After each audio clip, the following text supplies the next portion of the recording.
In this video, we're going to talk about a plugin that I started using 20 years ago. Yes, 20 years ago. And this is the PSP Vintage Warmer. And we're going to talk about if it's still relevant in 2022 and if it's worth getting it. Right after this.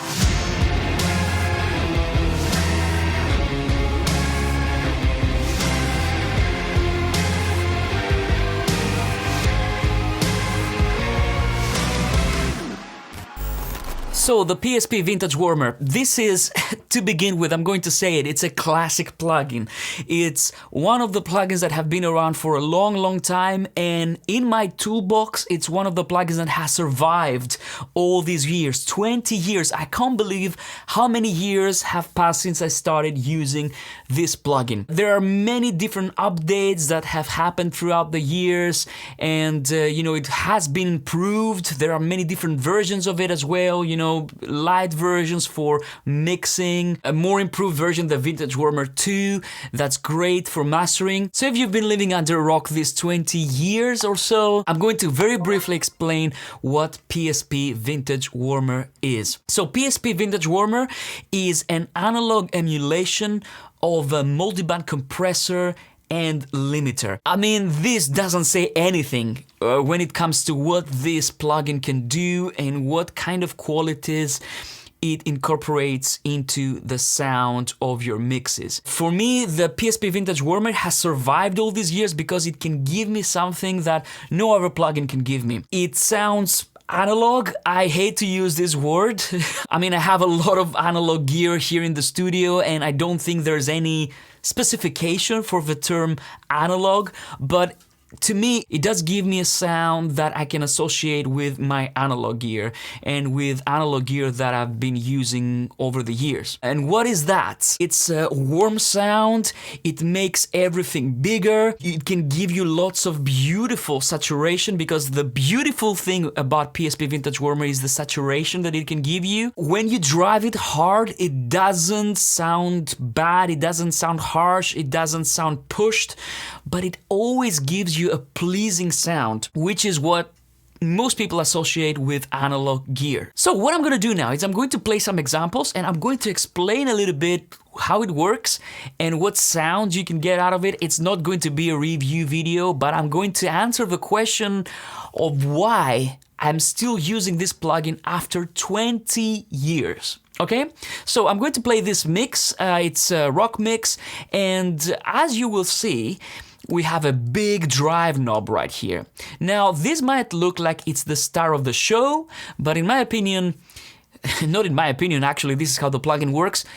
The star of the show when it comes to the PSP Vintage Warmer is this knee control here. This is what incorporates this magic sound into your mixes, your tracks. So let's play it and listen to what this thing can do without any other plugin in the master bus, okay?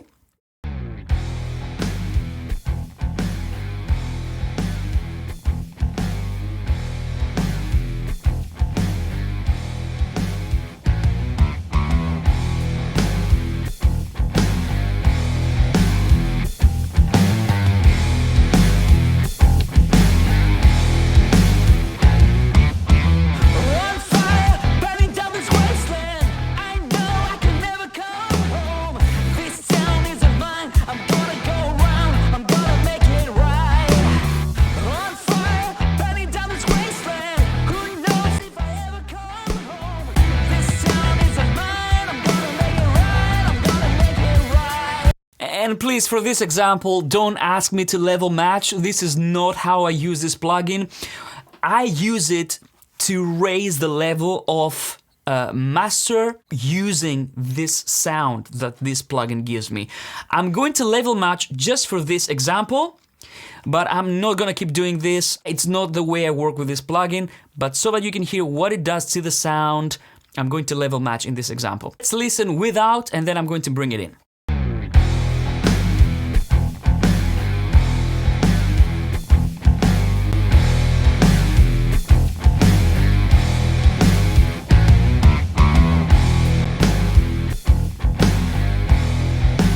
I mean, the peaks are louder when I have it off, okay? Just let's get it out of the way.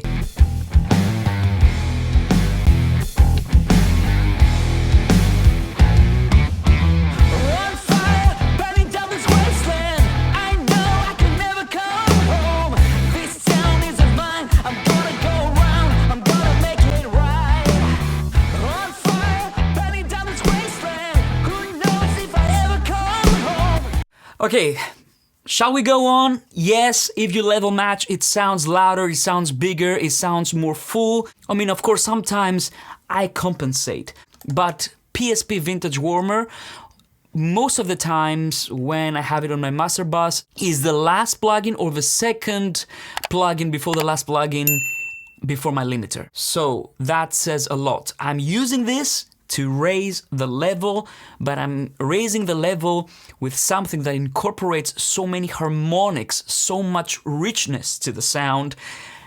I know that it sounds good. I don't level match at that stage because this is what gives me the final boost. Now, in this example, of course, I'm only using this as a single plugin, so I have to boost quite a bit, but most of the times, because I've done my gain staging and I've led to the PSP Vintage Warmer, I don't have to boost that much. So actually, the level that I'm adding is not so much, okay? The first thing that you should know about the PSP Vintage Warmer is that the full version, the big version that's suitable for mastering, so PSP Vintage Warmer 2 has two modes, single mode and multi-mode. For mastering, I almost exclusively use it in multi-mode, okay? So I'm using it as a multi-band compressor limiter. Now, when you engage multi-mode, then these controls that look like an EQ, and in a way it is, these turn into crossover points. So this is the crossover point for the multi-band compressor slash limiter. So my highs are going to begin from 5.6K and my lows are going to begin from 71 Hertz, for example, in this case. And then I can boost right here the lows and highs separately. The other thing that I always leave on is the FAT control. This activates the FAT algorithm that basically gives you a cleaner sound with less aliasing artifacts. So this is always on when I use it on the master bus. Then we have the speed of the compressor limiter, and we also have the release knob right here. And these I always go by ear, you know, because it's such a musical plugin. You don't need to be very technical about it. It will pretty much every time give you a great sound unless you completely squash it to bits, right? And then I have the ceiling. The ceiling is always at -1 in my case.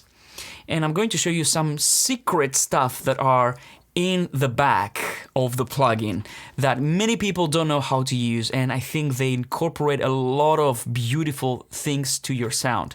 So I'm going to start messing with the EQ section here.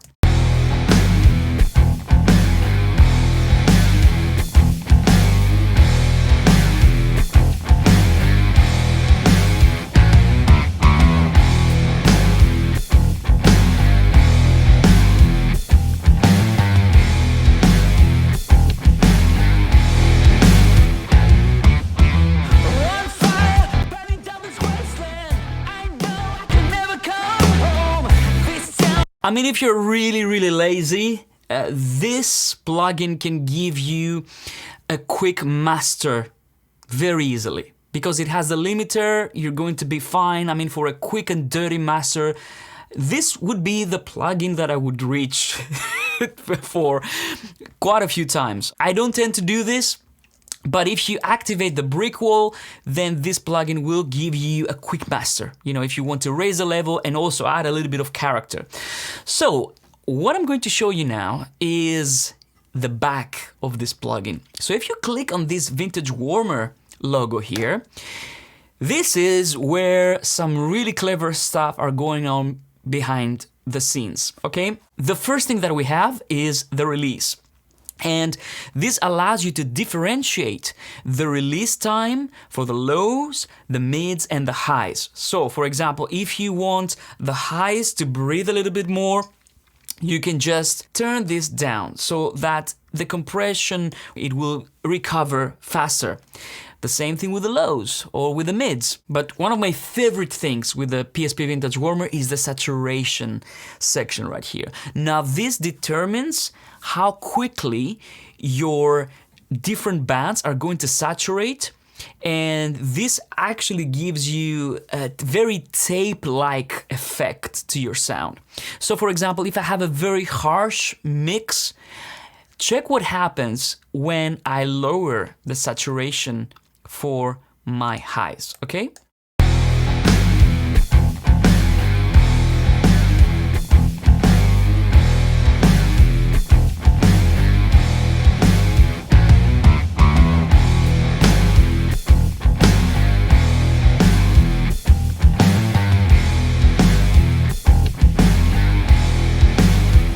See how it rolls off the top end, but it doesn't sound like an EQ, it doesn't sound like a compression. It sounds to me more like what tape would do to the sound. It's very natural. It doesn't muffle the sound. I mean, you can go like totally extreme with it, but if you add just a bit of it, it can remove some of this harshness. Let me try with the mids and lows as well.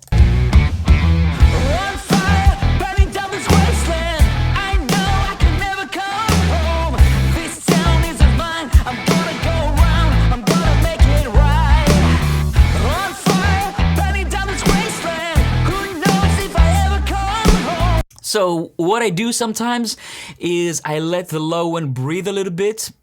I'm just pushing it up so that it won't saturate so easily. And I just ever so slightly touch the mids and the highs. I like what it does to the mids. It makes them more creamy.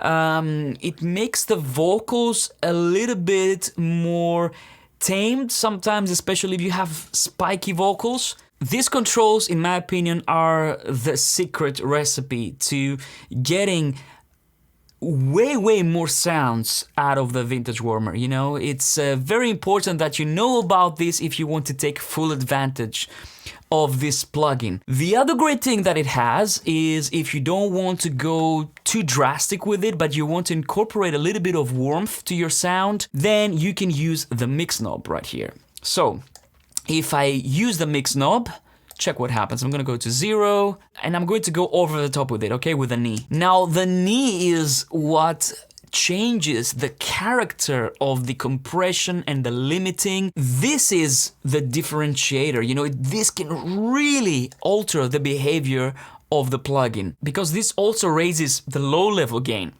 So let's have a listen, let's go over the top with it.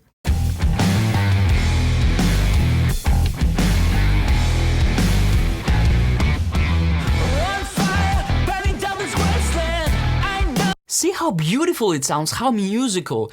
It doesn't sound like I, you know, overloaded a plugin and then all this digital harshness comes out of it. It really sounds like an analog piece of gear.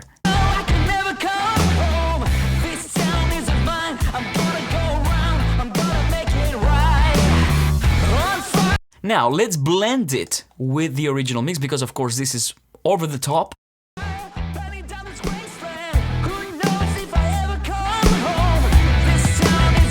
And sometimes this is all I need. Sometimes I just want to add this kind of push to the sound. Now check out the meters in this case.